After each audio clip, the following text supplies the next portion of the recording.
Ricardo Palma. En esta ocasión tenemos el agrado de presentar el conversatorio Macondo Vive, a 10 años del adiós de García Márquez. En esta mesa participan Alejandra Jaramillo, Luis Rodríguez Pastor, Joseph Zárate y modera Jaime Cabrera, organizado por la Embajada de Colombia, Penguin Random House Grupo Editorial y la Cámara Peruana del Libro. Ahora le voy a ceder la palabra al señor Jaime Cabrera. Por favor, recibámoslo con fuertes aplausos. Muchas gracias. Buenas noches. Bienvenidos a esta mesa de homenaje a Gabriel García Márquez. Agradeciendo su presencia y también la invitación de la Cámara Peruana del Libro, de la Embajada de Colombia y de Penguin Random House para presentar a quienes me acompañan ahora. Hay tanto que decir sobre Gabriel García Márquez y el reto es no caer en lugares comunes porque se ha dicho tanto, y en este año en particular pues ha habido mesas, conversatorios sobre García Márquez y hay distintas aproximaciones y miradas sobre su obra. Pero antes de eso yo quiero saludar a quienes me acompañan. Alejandra Jaramillo, escritora colombiana, nos estaba comentando que está trabajando en una investigación sobre Manuela Sáenz. Ella ha presentado aquí en la Feria Ricardo Palma su novela Las lectoras de Quijote. Aquí está, aquí en el extremo izquierdo, o a mi izquierda, a la derecha de ustedes, a Joseph Zárate, escritor, cronista, a quien felicitamos porque acaba de ganar este premio literario del X Institute, ¿no? Sobre una investigación sobre el origen del río Amazonas. Felicitaciones, Joseph.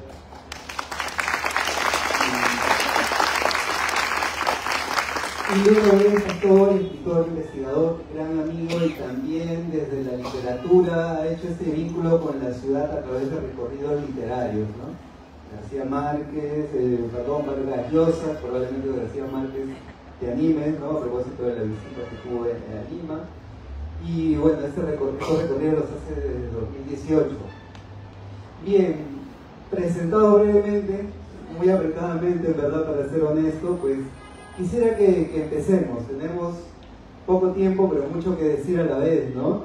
Entonces, ¿qué les parece si arrancamos esta primera ronda contándonos qué aspecto de la obra de García Márquez particularmente a cada uno de ustedes le llama más la atención? Quizás también un lugar para hablar de algún dato, alguna información particular que quieran hacer.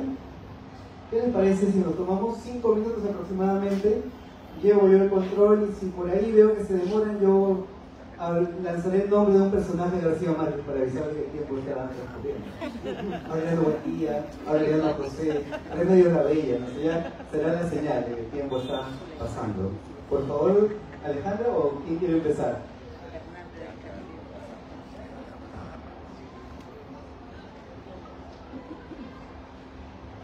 ¿Ahí me oyen? Sí. Bueno, buenas tardes. Un gusto estar acá en Lima y también fue un gusto conversar sobre García Márquez. Yo lo primero que quisiera decir, antes de cualquier otra cosa sobre lo que me guste o no de la obra de García Márquez, es que mi sueño recurrente es que en 200 años, si pudiera volver a este planeta, Colombia fuera recordado por su literatura, principalmente por García Márquez, y no por los terribles criminales que también hacen que la recuerden. Que sea alguien tan maravilloso como García Márquez. Bueno, es la historia, mi historia propia, mi relación de toda la vida con García Márquez ha sido muy larga. Siempre he tenido como hilos que me unen a él, y yo quisiera contarles una anécdota que tiene que ver con las diferentes generaciones colombianas y la relación con García Márquez. Durante muchos años yo trabajé, o trabajo todavía, en la maestría de escrituras creativas de la Universidad Nacional de Colombia, que se crea en el año 2007. Y allí compartí clase con Roberto Burgos Cantor, que era un escritor colombiano muy importante, muy interesante. Y Roberto, que creció como mejor amigo del hermano menor de García Márquez, y que fue de la generación siguiente, que sentían que a García Márquez prácticamente no se lo podía ni nombrar. La sombra era tan impactante, tan aterradora, que no se podía ni nombrar. Entonces, cuando él leía a los alumnos o leía a las personas de mi generación, decía, no entiendo cómo son capaces de nombrarlo, cómo pueden volver a ponerlo en el papel, cómo pueden volver a invocarlo en lo que hacen, si eso es tenebroso. Y creo que nos dio una frescura a mi generación y a las que siguen, pues que hayan pasado varias generaciones que tuvieron que vivir a esa sombra permanentemente, ¿no? Pero esa frescura ha sido fantástica, porque para mí es una obra con la que todo el tiempo he encontrado una resonancia desde muchos lados. Yo ayer les contaba, veo algunas caras que estaban ayer, que durante años cuando me fui a estudiar literatura, hacer maestría, doctorado, yo me distanciaba mucho de la literatura colombiana y quería dedicarme a la literatura argentina. Y un día tuve que aceptar que lo único que yo había hecho toda mi vida era escribir cartas como si fuera Florentino Ariza. Y entonces, desde ahí empecé a descubrir que la marca de tener a García Márquez al lado había sido permanente en mi historia. Es más, hice mi maestría y mi doctorado en Nueva Orleans.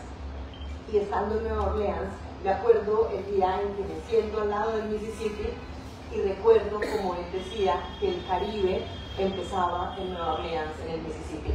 Y en ese momento dije, bueno, creo que estoy atada a este señor y que no voy a poder soltarme jamás.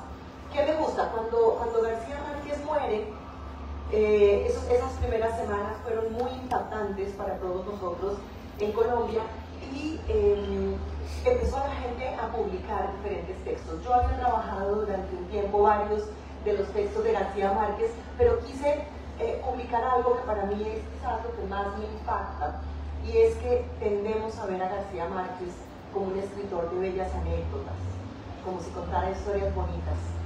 Y creo que ese es un defecto de cómo nos enseñan a leer. García Márquez, y sobre todo 100 años de soledad, es una novela inteligentísima, una novela de una experimentación maravillosa, una novela capaz de inventarse una forma distinta de ver el tiempo, de construir muchas cosas. Y yo digo que si los escritores tienen algunos que recrean, hay otros que más o menos van transformando un poco el mundo, pero hay unos que lo reinventan. Y esa es la magia que tiene un hombre como García Márquez en su escritura, ¿no? Y entonces yo en ese momento quise publicar algo que hablara de eso, porque no me gusta quedarme en la anécdota. Y por eso en este momento creo que este tema va a venir después, pero me muero de susto de ver la serie, porque la serie nos va a llevar otra vez a la idea de la anécdota, cuando él lo que es un mago, el relojero de la escritura, ¿no? De una técnica narrativa impresionante de la que podemos hablar después. Hoy creo que el tiempo va a ser un poco rápido. Gracias, Alejandro. ¿Lucho o Joseph? A ver, Bueno, yo la verdad que voy a digamos, más que dar un juicio de valor, digamos, sobre un aspecto técnico de García Márquez. Me gustaría más bien contar mi relación con su literatura, ¿no? Yo la primera novela que leí varias veces fue 100 años de soledad, cuando tenía 14 y 13 años. Y yo vengo de una familia que es de la Amazonía, de la selva.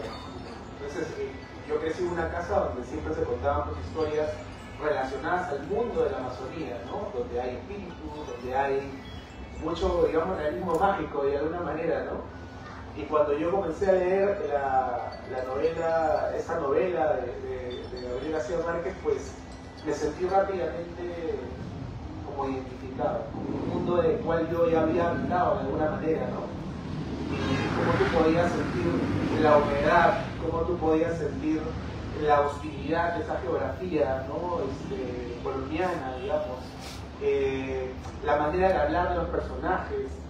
Podías tú ver, digamos, ese pueblo, pasear por sus calles, conocer de una manera muy vívida, ¿verdad? Las historias que había entre esos personajes, entre la familia Buendía, etcétera, los amores que tenían y demás.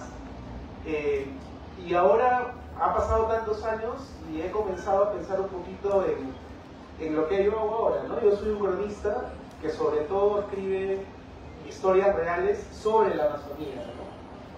Y mientras llegaba acá en el taxi pensaba un poco en esa relación, ¿no? Como de alguna manera una de las razones por las que yo he terminado escribiendo sobre lo que escribo creo que tiene que ver un poco con la obra o con las ficciones de García Márquez, ¿no? Porque, al menos desde mi punto de vista, cuando he leído esa novela, he leído Crónica de una muerte anunciada, El coronel no tiene quien me escriba, hay como una épica de lo rural, al menos para mí, ¿no? Una épica de historias que ocurren fuera de las ciudades, ¿no? Y eso es algo que a mí siempre me ha interesado, ¿no?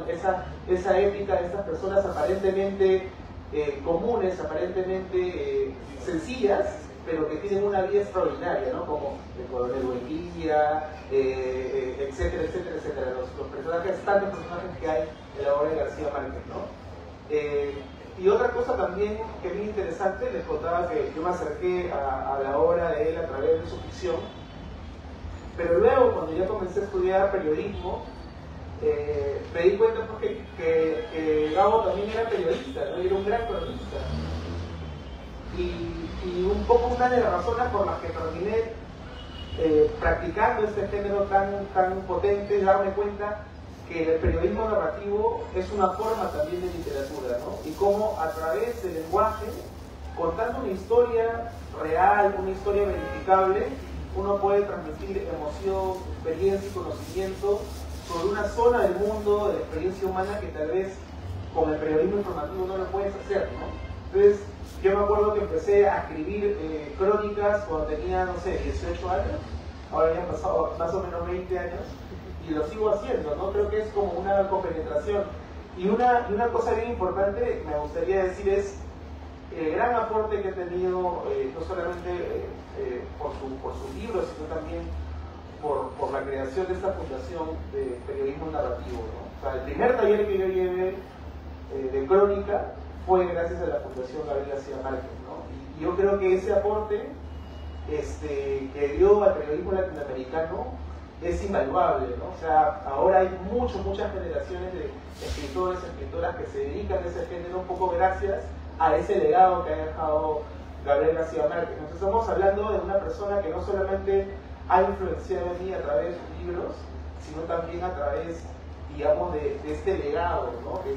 que va más allá del libro y, digamos, y hacerle ver que el periodismo también puede ser una forma de arte, ¿no? Con las palabras. Eso me parece muy bacán, ¿no? Gracias, gracias.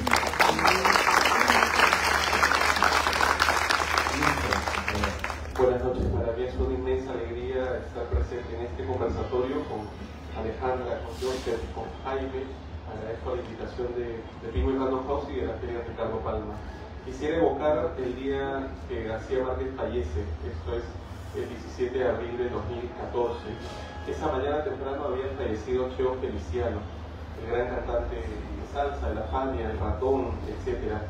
Y yo me encontraba bastante desanimado como para atender la llamada de quien sea. Me llama mi mamá y no quise responder, y respondió Diana, mi compañera entonces, y me dice que García Márquez había fallecido. Yo pensaba qué cosa peor hoy día que fallece Cheo Feliciano, encima fallece García Márquez, y pensaba cómo la muerte de algún modo lacra los recuerdos, y que toda esa suma de recuerdos que podía haber tenido de él hasta entonces se sellaban y pasaban a formar parte de una larga crónica que desde entonces tendría que ser reiterativa, ya no evolutiva, porque García Márquez siempre estaba allí. Él tenía 87 años, acababa de cumplirlos, se había manifestado en la puerta de su casa y siempre de algún modo u otro hacía noticia. Entonces lo primero también que tendría que recordar es esa ubicuidad, la ubicuidad de un personaje que siempre estuvo allí, no solo para mí, sino para mi mamá, incluso para mi abuelo, que es un poco menor que García Márquez, y los libros de él siempre estuvieron ahí en casa. Y era inevitable esa suerte de competencia tácita, rica al mismo tiempo, porque había muchos libros de García Márquez, había muchos libros de Vargas Llosa. Entonces había en casa quienes preferían a García Márquez, había en casa quienes preferían a Vargas Llosa. Quiero decir, es un antagonismo de lo más rico porque ganamos todos, ¿no? Por un lado esa ubicuidad y luego descubrir el inmenso poder que tenía este personaje. Era un tipo inmensamente poderoso, pero no me trae el poder desde la sensualidad o desde la vanidad, sino desde el poder de la palabra. Cómo la palabra, cómo la magia de las palabras puede llevar a ponerte en esa situación mundial de atención, de devoción e incluso de todas estas prácticas que él tuvo durante muchos años de correlación política, ¿no? Porque él prácticamente fue un embajador, más que de Colombia, incluso de Cuba con Estados Unidos y en Colombia también, o sea, de mucha incidencia política. El primer libro que leí de él, nítidamente, fue El coronel no tiene un exterior. Y una de las cosas que me llamó la atención, probablemente esté cometiendo un exceso de confianza, fue sentir el talento para contar tanto a partir de una premisa tan árida, ¿no? Porque era una premisa en la cual este personaje estaba a la espera de un dinero que nunca llega. Y es una dinámica reiterativa y una dinámica que aparentemente se agota tanto, pero es al mismo tiempo esa capacidad para crear atmósferas, para crear frases memorables.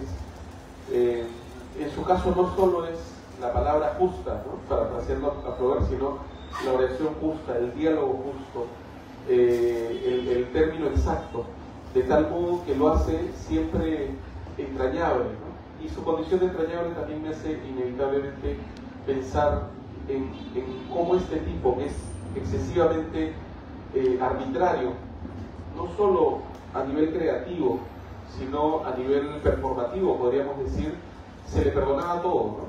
Porque él podía ser muy polémico, podía tener amistades muy discutibles, podía ser amigo incluso de Dios y del diablo, ¿no? Según para ti quién es Dios y quién es el diablo, pero amigo de Fidel y amigo de Bill Clinton, de tal modo que cuando muere, y eso es lo que también quería recordar y para no superar mis minutos, sentí que le temí menos a la muerte, ¿no? Porque uno siempre tiene miedo a que se le muera tal abuelo, tal tío mayor, etc. Pero también hay una lista de personajes que son de tu esfera familiar, por más que nunca has cruzado palabra o vínculo con ellos, y que es como si quisieras que no se mueran nunca, ¿no? Era el caso de García Márquez, y por supuesto él hábilmente había logrado superar esa suerte de negativa ante la muerte con una obra como la que había escrito, ¿no? De tal modo que efectivamente pues no se va a morir nunca.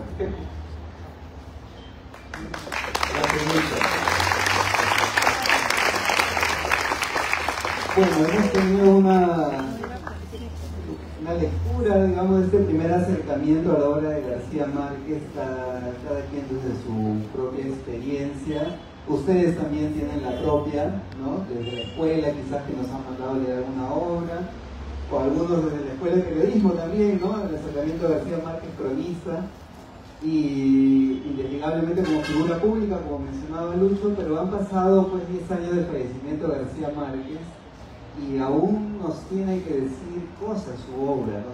Sigue dialogando y presente la obra, ¿no? Este año en particular, bueno, las efemérides son especiales, los números redondos en particular, la publicación de En agosto nos vemos, con divisiones, ¿no?, de críticas, de si debió o no publicarse, en fin, el lanzamiento próximo de la serie en Netflix. Conversábamos antes de esta charla con Alejandra las adaptaciones cinematográficas que se han hecho de las anteriores obras de García Márquez, ¿no? La Por los tiempos del cólera, El coronel no tiene quien escriba, ¿no? Incluso también Crónica de una muerte anunciada también tuvo una adaptación cinematográfica. Y la posición de García Márquez, ¿no?, respecto a cada género. Él ha sido un artista tan polifacético que tenía clara su acercamiento al periodismo, al cine, a la literatura, y particularmente con el lenguaje, ¿no? Finalmente es un asunto de lenguaje. Estaba revisando, por ejemplo, Historias de Isidio, ¿no?, este libro que se reeditó, y hay un fragmento que Vargas Llosa cita de la conversación con García Márquez, que hace pensar que finalmente se trata de encontrar una manera de decir, ¿no?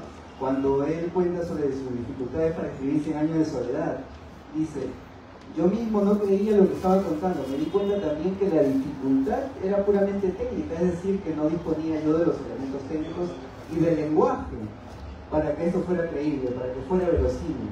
Entonces lo fui dejando y trabajé 4 libros mientras tanto. Mi gran dificultad siempre fue encontrar el tono y el lenguaje para que esto se creyera, ¿no? Esa manera particular de García Márquez de decir las cosas, ¿no? Es donde confluye la poesía, el lenguaje común de la gente, pero también como para hasta satisfacer a los intelectuales, ¿no? Todo esto de García Márquez. Yo quería ahora en esta segunda ronda preguntarles qué es lo que la obra de García Márquez nos dice ahora, ¿no? 2024, a los lectores, jóvenes o no tan jóvenes, y que hacen que su obra esté vigente, ¿no? Esa reflexión. Bueno, cuando estábamos afuera, Lucho propuso que igual podríamos hacer un poco de respuesta y de conversa entre nosotros. Y yo quiero contarles un par de anécdotas que me resuenan de lo que decía Joseph y de lo que contó Lucho. Por un lado, Lucho cuenta que el día que García Márquez se muere, en la mañana se ha muerto Cheo Feliciano. Yo pocos meses antes había estado en Cartagena, acababa de ver la película de El amor de los tiempos del cólera, que debo admitirlo, es mi novela favorita de García Márquez. 100 años de soledad me parece una novela perfecta, pero mi novela favorita es El amor de los tiempos del cólera. Y entonces me fui para la costa porque estaba en un sabático, estaba escribiendo un libro de cuentos y quise escribir un cuento sobre una de mis grandes tristezas, porque siento que como colombianos siempre vivimos unas terribles tragedias, y es que en el año 2013 pasaron por Colombia 5 escritores premios Nobel, incluido Vargas Llosa, que lo vi allí en Cartagena. Y el nuestro estaba en esa casa, sin tener memoria. Y a mí esto me tenía como muy adolorida de pensar que él estaba sentado ahí y ya ni siquiera podía acordarse de lo que había escrito.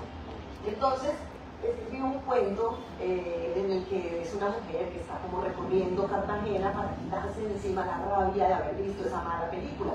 A ella le pareció más mala que a mí, la verdad, pero ella estaba muy desesperada.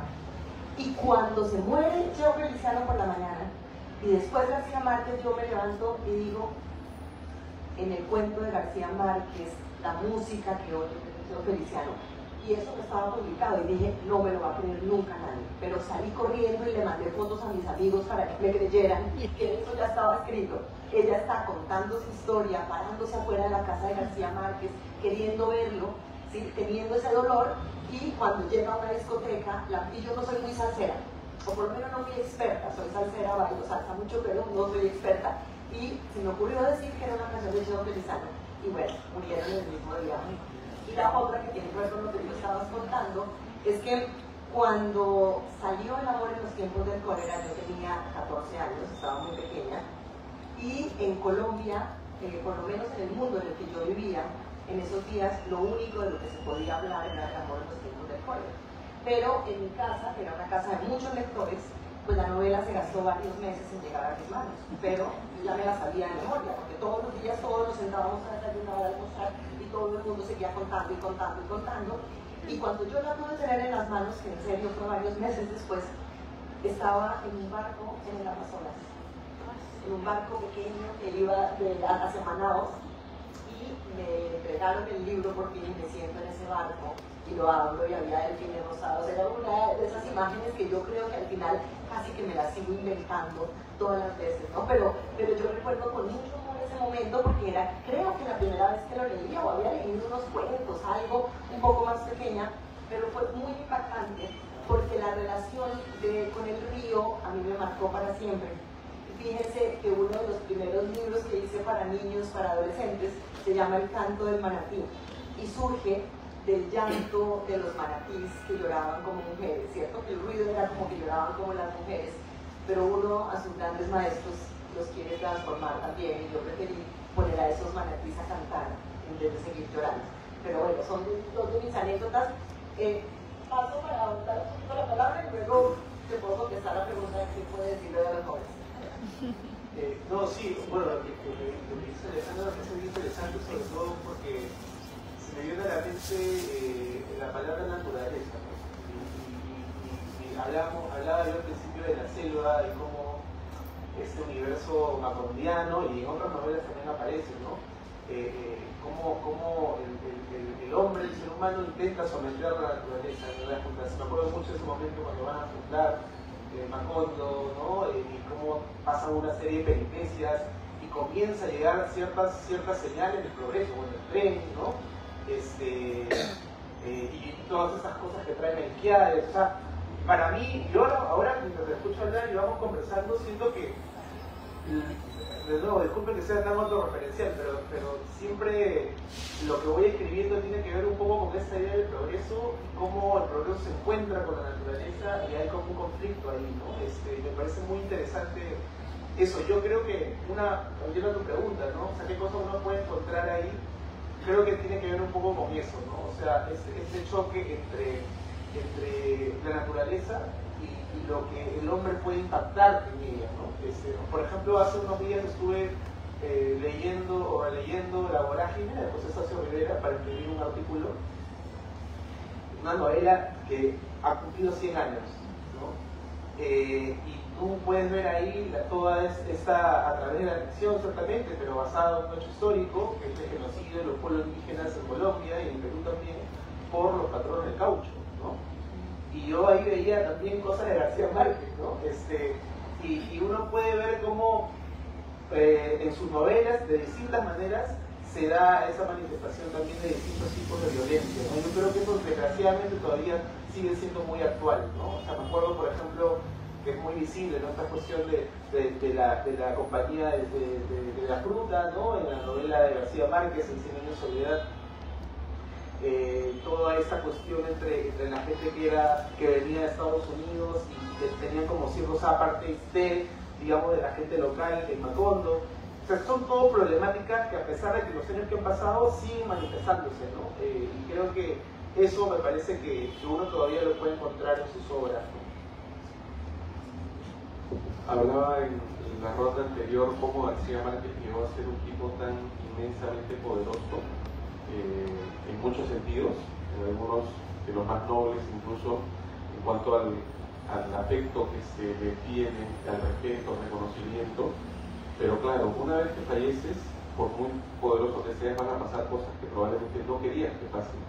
Y han pasado últimamente dos, este año especialmente, y yo no sé si a él le hubieran encantado, pero que ya no está en su dominio decidir, que sabemos cuáles son, la publicación de su novela póstuma y la adaptación, que eso creo que es lo más delicado, de 100 años de soledad, porque hay numerosas manifestaciones suyas en cuanto a su negativa de que ese libro sea adaptado. Y bueno, pasado el tiempo, en vida de él, muchos de sus libros fueron adaptados, incluido lamentablemente El amor de los tiempos de cólera, que tiene una adaptación, bueno, ¿cómo decirlo amablemente? Prescindible. Y en este caso, claro, estamos justo a las vísperas, ¿no? Porque esta adaptación para Netflix se va a estrenar el miércoles, de tal modo que hay mucha expectativa y va a explotar de algún modo esa expectativa en estos próximos días o semanas, en los cuales habrán manifestaciones virulentas, o mejor dicho, intensas, a favor o en contra de. Se acaba de adaptar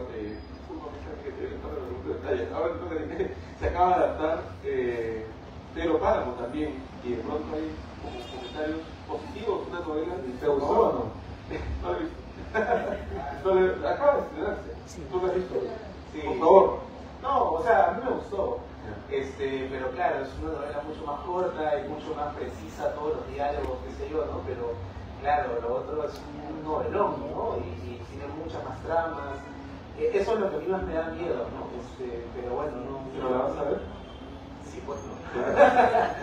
Sí, ¿tú la vas a ver? Sí, no. Se puede, ¿no? Porque el protocolo ya no está muy bien.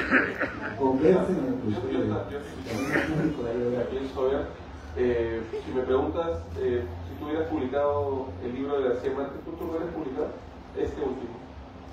Si lo hubieras publicado. Si tú hubieras publicado este libro, el que acaba de salir en agosto. Yo lo quise leer, pero si yo fuera tan difícil, yo preferiría que no se hubiera publicado. Lo de 100 años de soledad es otra cosa, porque en el cine, en las series, en donde sea, salgan versiones de los libros, no entran como uno. Y eso está bien. O sea que la pelota no se mancha, podríamos decir. No, claro que no. ¿no? O hacer otra cosa, pero que yo no quiera que un libro mío salga y alguien decida que lo va a sacar, o que yo no lo terminé, ¿no? ¿Piensa dejar alguna cláusula? No sé, mi mamá tiene por allá guardada una cosa que yo le digo, Dios, ya, ¿por qué no la quemé? Pero no la dejaría porque además sí creo que pertenece al futuro, a otros. Es una decisión moral de otros, no de quien se murió. Bueno, y si esta serie es mala, siempre hay la posibilidad de hacer otra. Hasta que salga una buena. Bueno, una nueva edición de La Mona de los Tiempos del Cólera. Yo disfruté la lectura de la última novela, pero con un pie de página inmenso. Era, esto no ha sido finalizado por él. Tiene 5 versiones, tiene los primeros capítulos incluso publicados, se ha publicado en varios medios y de eso da cuenta la prensa de la época. Por cierto, la hemeroteca completa de García Márquez está disponible en internet. Es adictivo, solo hago la advertencia que es muy adictivo porque tienes 20 y tantos cuadernos, cada uno con 150 o 200 páginas de recortes sobre García Márquez y 100 años de soledad, García Márquez en Chile, García Márquez en el Perú, que vale la pena mencionar porque él estuvo en el Perú y dio una presentación pública en 2 fechas con Vargas Llosa, que ahora forma parte de la bibliografía de ambos. Y hay que recordar también que él era reacio a esas manifestaciones públicas y acá tuvo una de las principales y una de las pocas que ha sido además llevada a un libro, ¿no? Aunque también se publicó una reunión de discursos suyos en vida. El otro aspecto, no sé si se ve el tiempo, ya me puse, pero el otro aspecto tiene que ver incluso con la propia revisión del mundo. Lo que hace 50 años era unánime, indiscutible, ahora pasa a ser discutido con los nuevos paradigmas que estamos viviendo, sobre todo en el siglo XXI, principalmente una composición eminentemente masculina, basada además en una suerte de martirologio de la compañía. Entonces esa visión de algún modo invita a una mirada crítica a lo que ha sido el mundo, e incluso también a otros elementos, y con esto termino, correlativos como lo políticamente correcto, ¿no? Siempre me pregunto, bueno, no me pregunto siempre porque en realidad sospecho la respuesta. ¿Qué pensaría García Márquez en el políticamente correcto? O sea, sospecho que se reiría, ¿no? Como Vargas Llosa lo ha hecho en una entrevista hace algunos años, premisas o argumentos que son muy polémicos, ¿no? Como el propio libro, el penúltimo, el que publicó en 2004, Memoria de Fundaciones. En fin. Bien, como dato, bueno, en 1999 se había anunciado que García Márquez estaba trabajando en un libro de cuentos, ¿no? De 5 relatos que iban a ser autónomos y con una misma protagonista, Ana Magdalena Bach, ¿no? Luego se publica como un relato, el 3er capítulo del En agosto nos vemos, como un cuento, y aparece la noticia que él estaba trabajando en 3 novelas, García Márquez en ese momento, 3 novelas de 150 páginas aproximadamente, que ya tenía escritas y que el tema iba a ser historias de amor en gente mayor, ¿no? Ese manuscrito estuvo ahí enfriándose, digamos, estas 5 versiones que mencionaba Lucho y esta reconstrucción que hizo el editor para esta edición en agosto nos vemos, que salió publicada este año, ¿no? Cristóbal Pera, el editor que ha hecho el trabajo, ya había trabajado con García Márquez en la edición de sus memorias, ¿no? Y también de un texto sobre discursos que había, ¿no? Discursos para ser hablados, exacto. Tiene la mejor memoria que yo. Entonces, ahora que ustedes estaban hablando, trato de agarrarme de lo que ustedes han estado conversando, ¿no? Sobre estas distintas visiones sobre la obra, las posibilidades también que abre la adaptación cinematográfica, ¿no? No hay que ponernos tan radicales, digamos, ¿no? La adaptación cinematográfica es libre, por un lado, podrá llevar a nuevos lectores a leer 100 años de soledad, deberían leer primero la novela antes de ver la serie. No sé, ¿qué consideraciones tienen ahí ustedes?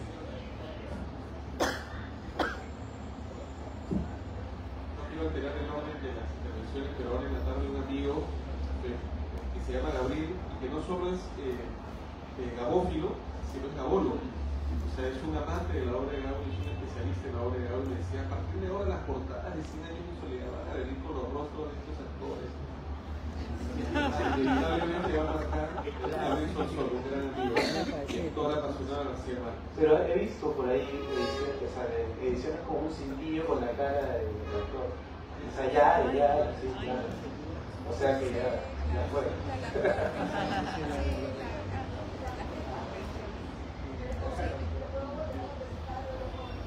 ¿De acuerdo? Por favor. Estamos muy disciplinados en esta mesa, yo me voy a regresar a la pregunta anterior, porque voy a decirlo en relación con el mundo colombiano.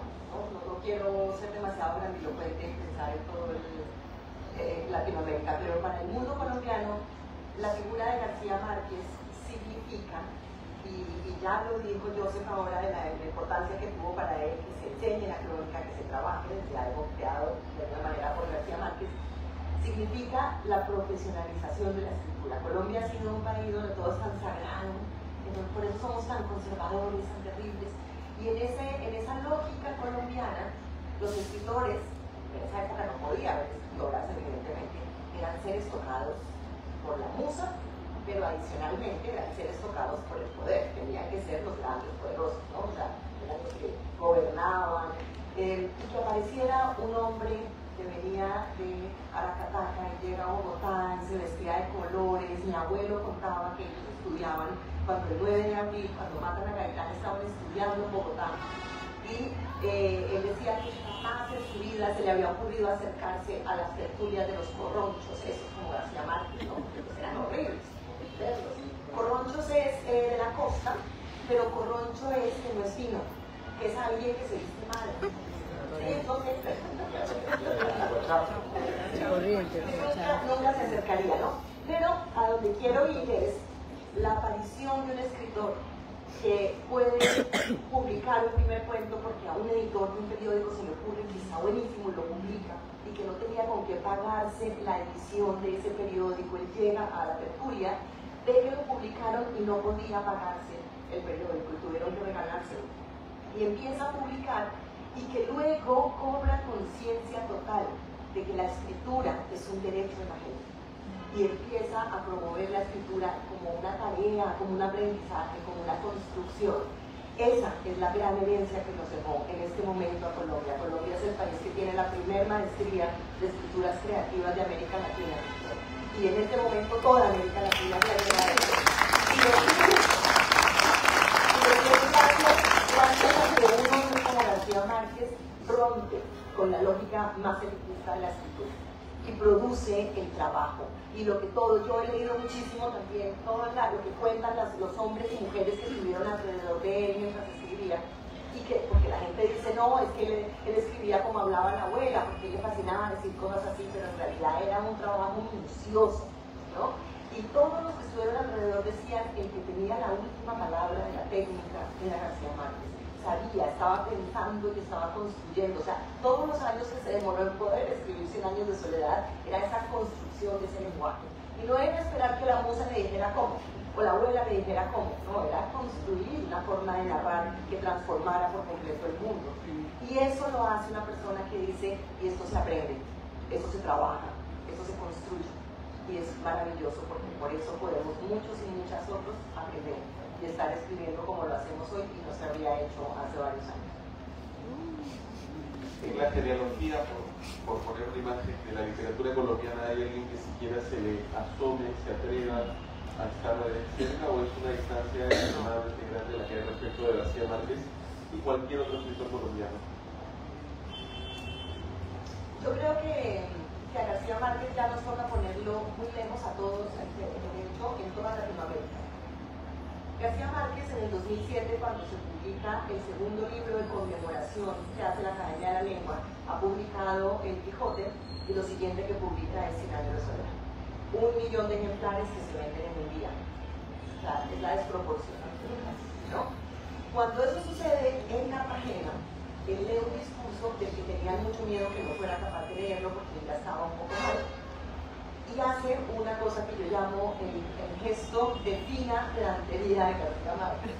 Nosotros decimos fina coquetería, no sé si ustedes también, ¿no? Bueno, la fina coquetería es cuando uno tiene un gesto bonito, amable, como seductor, y este fue un poco pedante porque él se para y dice, En el mundo, queridos escritores colombianos, hay 500 millones de personas esperando un buen libro.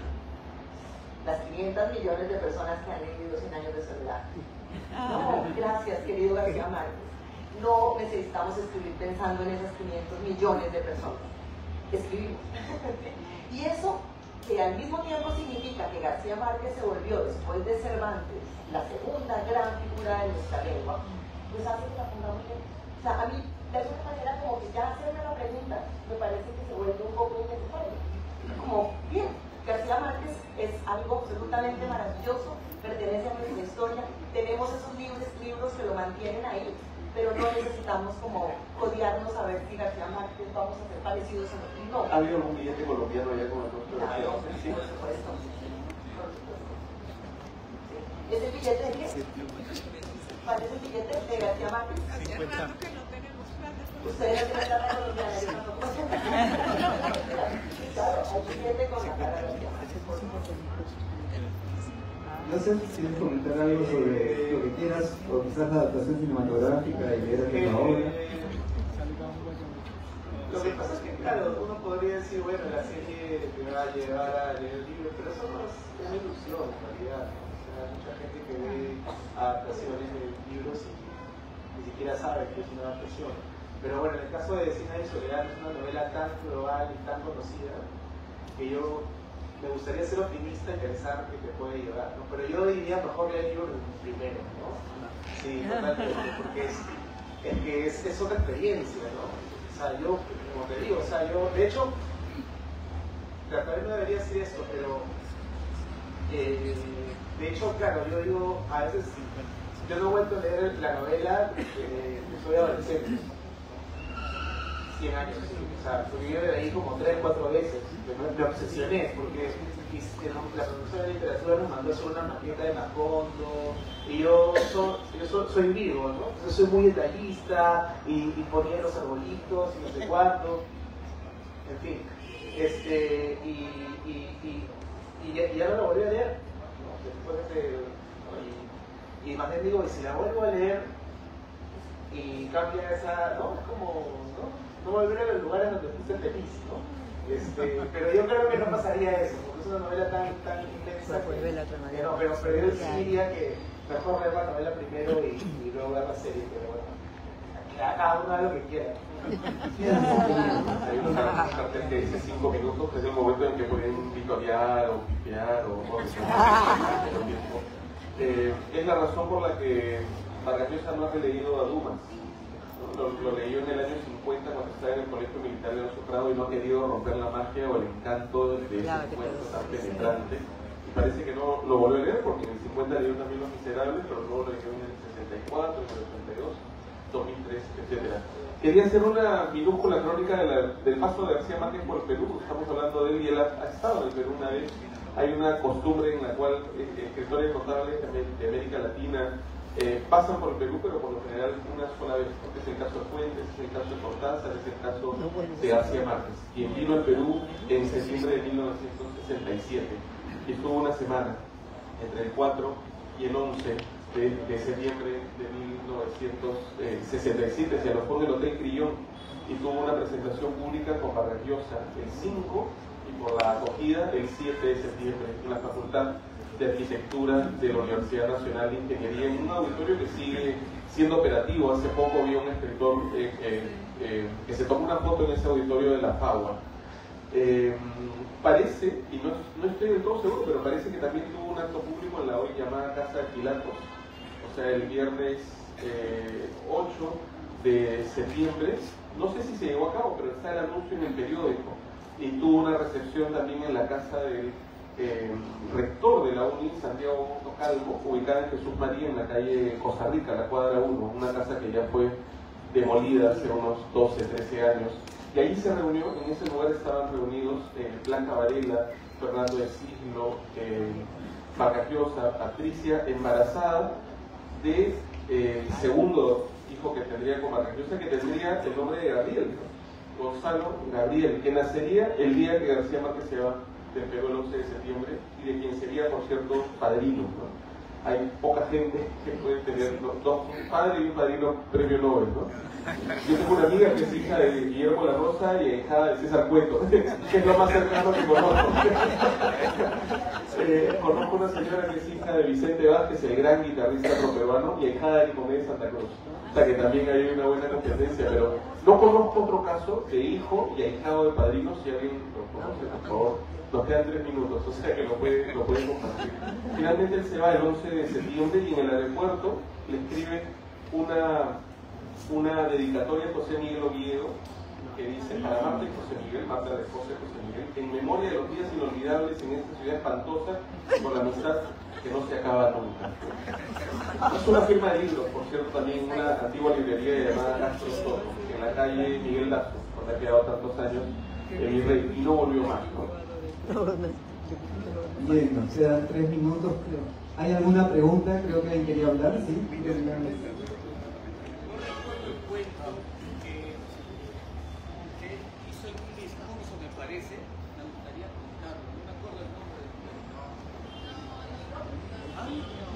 Me gustaría contar el cuento, pero no me acuerdo el nombre, porque creo que tiene un nombre. Y empieza con algo, digamos, algo raro, tuvo un sueño, no sé si recuerdas, me gustaría quiero leerlo, me gustaría leerlo. ¿Alguien se acuerda por ahí? ¿Lo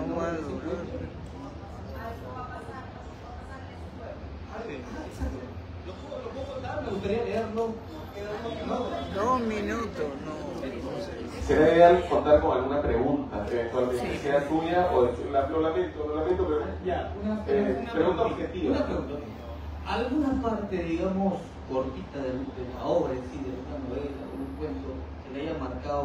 Porque para mí, digamos, cada parte, cada texto, cada párrafo es como que un mensaje, ¿me entiendes? Algo así, algo metafórico, un poema. No sé si lo acepten así, no sé si me puedan entender. Sí. No sé, alguna parte que recuerde, por ejemplo, a mí, cuando Florentino Ariza y Fermina Daza discutían en la alcoba, me parecía algo simple, pero no sé, muy mundano, pero también muy, digamos, muy humano, ¿no? Entonces, no sé si ustedes recuerdan. Gracias. Bueno, vamos a hacer una ronda de inicios o de frases memorables. Con eso me parece una gran pregunta. Tengo muy mala memoria. Muy mala memoria. No, es que tiene buena memoria. Yo tengo mi amigo también gabólogo, que Gerald Martin se hace esta gran biografía, pasa por Colombia y le dicen: ¿ya fuiste a donde Gustavo Ramírez? Y él dice: no, pasa. Y cuando va donde Gustavo Ramírez se da cuenta que no sabía las primeras publicaciones de García Márquez y le tocó volver a tomarse unos años para poder publicar y se llevó mucho material. Y cuando nos conocimos, él me dijo que a él no le gustaba El amor en los tiempos del cólera. Y para mí era muy triste porque pues era mi novela favorita. Yo estaba terminando de estudiar literatura, estaba en la época de la pasión literaria. Y entonces un día llegué a la casa de él y vi que estaba el ejemplar del amor en los tiempos del cólera y lo saqué pensando, pues es el libro que no le gusta, porque además tuvo la primera edición de 100 años firmada, ha tenido de todo, ha sido toda una historia. Y abro el libro y tiene solo una frase rayada, no subrayada. Fue lo único que le gustó, pero por suerte era la misma frase que te gustaba a mí. Y es un momento en que dice: era demasiado joven para saber que las memorias del corazón eliminan los malos recuerdos y magnifican los buenos, y que gracias a ese artificio podemos sobrevivir el pasado.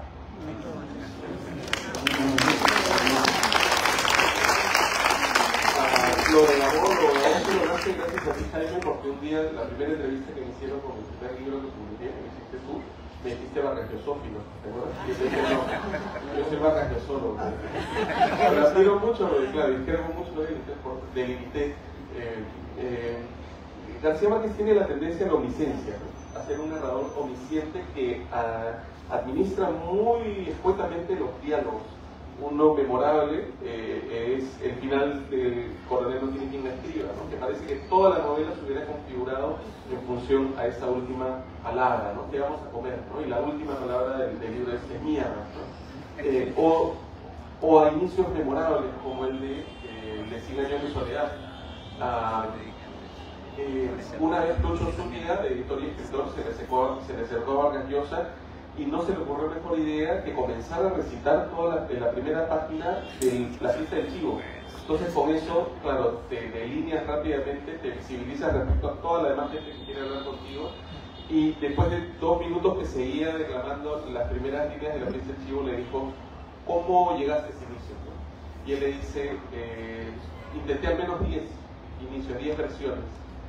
Esa vocación, esa voluntad por encontrar un inicio perfecto, no creo que sea exclusividad de Mario, sino el mismo García Márquez tiene muchas anécdotas respecto a la necesidad de encontrar la palabra, la oración, el párrafo exactamente justo para aquello que quiere contar. Incluso en sus libros, si era un libro en el que estaba ambientado en el Caribe, volvía y se alojaba en algún lugar caribeño, y así según las necesidades de su relato. Por eso, y de pronto acabamos con esto, él se demora tanto para publicar En Otoño el Patriarca. Publica en el 67 Cien años de soledad, y obviamente los editores querían Cien años de soledad parte 2, parte 3, 4, y él de pronto hace como el anti-Cien años de soledad y lo publica 8 años después.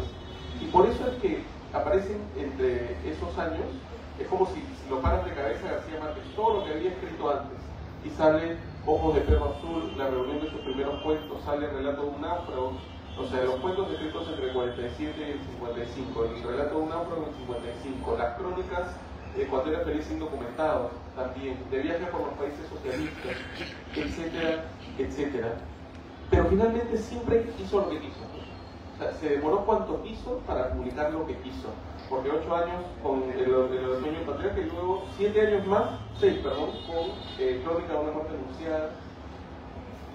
Luego El amor, claro, 4 años y así, etcétera. Muchas gracias. Ya no podemos hacer lo que queremos porque se acabó el tiempo. Muchas gracias a ustedes. Un gusto. Mi mamá se pasó todo su embarazo releyendo Las Mil y Una Noches para sacar de ahí un nombre para mi hermana. Y justo apareció en el año 96, que es el año que nace mi hermana, noticia de un secuestro. Y encontró el nombre de ese libro, que es Damais.